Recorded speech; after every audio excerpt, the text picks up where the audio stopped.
HBO Max series starring Linda Carter.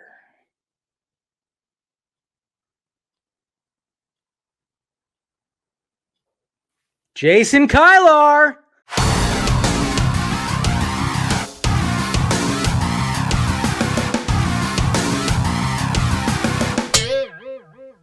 What's happening, film friends? Dave the Film Junkie here. All right, let's talk about that. It's not a post-credit scene; it's a mid-credit scene. Let's make sure we get that right, because post-credit is after the credits. Obviously, this was like pretty much you saw a little bit, then there it is.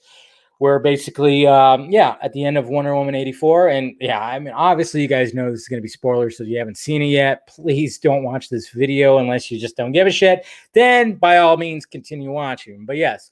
After Wonder Woman 84 is done, we get a shot of what looks like it's actually Diana, because we have like the long coat, the long dark hair, walking through like pretty much like outdoor shopping, bunch of vendors and stuff like that. And then something's going to fall.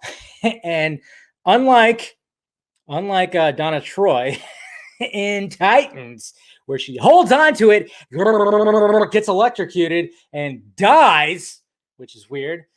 No. This time it was just like, boop, save the day, hold it up, everybody's good, we're good.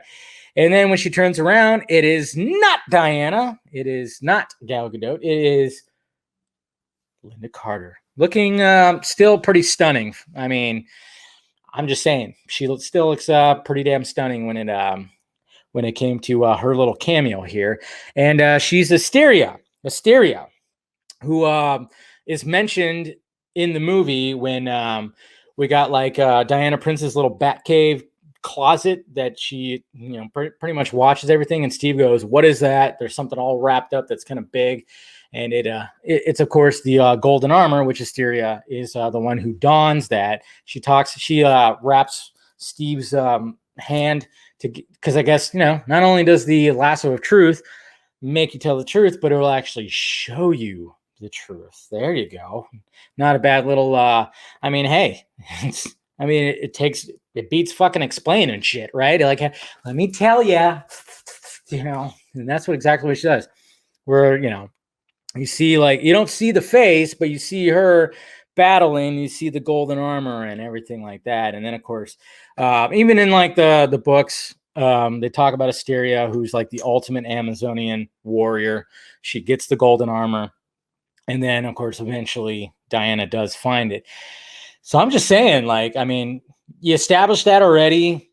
You just put the Wonder Woman TV show on HBO Max. I mean, why not have a little short-lived mini series with Linda Carter as Asteria in modern day? I don't know. Or if you want to keep continuing it off of 84, I don't know. If in the 80s, it's perfectly fine. But I just, that was cool that it was already established, and it was like, all right, cool. Yep, there you go. That follows the source material. Hey, how about that? And then to have Linda Carter be that character, I thought it was actually a stroke of brilliance. It was like, okay, we knew, because everybody was always wondering, why didn't she have a cameo in the first one? What the fuck? Maybe it just wasn't right. It just, nothing felt right. And then when it came to this story and they talking about the Asteria character, it's like, well, perfect. Linda Carter is her. Just have her be that. And why not? And I was just kind of wondering, I'm like, and then I started thinking about it, like just now, I'm like, if depending on how great Wonder Woman's doing, why not just have like a one-off little series that has Linda Carter? And I mean, I don't think people would mind. I don't think people would mind at all. But yeah, that's her character right there. And I just like the fact that it was established, talked about, little history lesson, and then the cameo was her. I thought that was, if you're going to do a Linda Carter cameo, it's not going to just be some cheap little, I didn't think it was cheap. I thought, okay, that works. That totally works.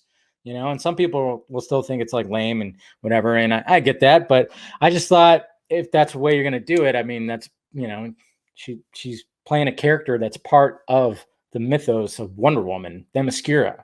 Totally works. Maybe if they're going to do this Amazonian spinoff thing, they could talk more about her, and maybe Lynda Carter would be part of that instead. I mean, I was just spitballing, I just thought Lynda Carter starting in her own little thing, that would have been kind of cool, but maybe she'll just end up being a part of, the spinoff for the Amazonians and stuff like that. So I don't know. I guess we'll find out, guys. It's going to be interesting. If they go anywhere with that, they probably won't. It's probably just like, that's all we needed.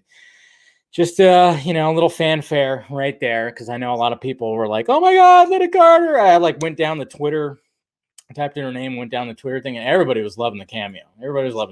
So it definitely worked. It definitely did work. So, kudos on them for doing that. I'm just saying, maybe this could lead somewhere. Maybe it could.